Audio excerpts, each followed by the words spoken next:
रशीद साहब ने कल शायद ये कहा कि अगर मैं उसके साथ वापस दिल्ली जाने के लिए तैयार हूँ तो वो मैदान छोड़ेंगे हमारे हक़ में। मैं आज कहता हूँ ना, जिस दिन उसको वापस तिहाड़ जेल वापस जाना होगा, मैं साथ जाऊँगा उसको वहाँ छोड़ने के लिए। मैदान छोड़े और घर में बैठे। बीजेपी के हाथों जम्मू कश्मीर को बहुत नुकसान का सामना करना पड़ा है। जम्मू में, कश्मीर में, हर तरह आप देखें तो लोग मायूस हैं, परेशान हैं। इस परेशानी से, इस मायूसी से बचने का एक ही तरीका है। बीजेपी और जो बीजेपी की मदद करने की तैयारी कर रहे हैं 8 अक्टूबर के बाद, उनको इस इलेक्शन में शिकस्त दिलवानी है।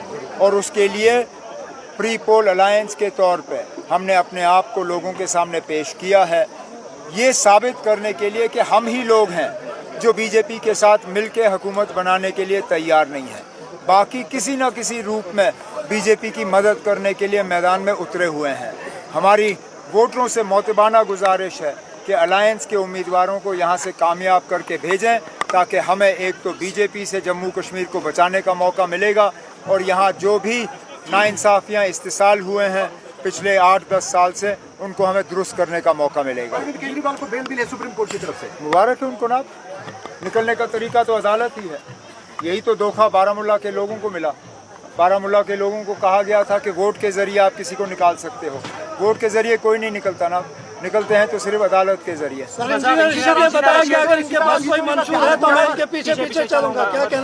अब हमारे मंशूर में ऐसी कौन सी बात है ना जिसका उन्होंने जिक्र नहीं किया। हमने मसले कश्मीर के हवाले से बात की, हमने 370 के हवाले से बात की, हमने हिंदुस्तान और पाकिस्तान के ताल्लुकात बेहतर करने के हवाले से बात की, और यहाँ लोगों के रोज़मर्रा के मसलों के हवाले से बात की। मुझे ऐसा बताइए ना, हमने ऐसा कौन सा इशू छोड़ा है जो लोगों को जाके टच नहीं करती। अब इंजीनियर रशीद साहब ने कल शायद ये कहा कि अगर मैं उसके साथ वापस दिल्ली जाने के लिए तैयार हूँ तो वो मैदान छोड़ेंगे हमारे हक़ में। मैं आज कहता हूँ ना, जिस दिन उसको वापस तिहाड़ जेल वापस जाना होगा, मैं साथ जाऊंगा उसको वहां छोड़ने के लिए। मैदान छोड़े और घर में बैठे।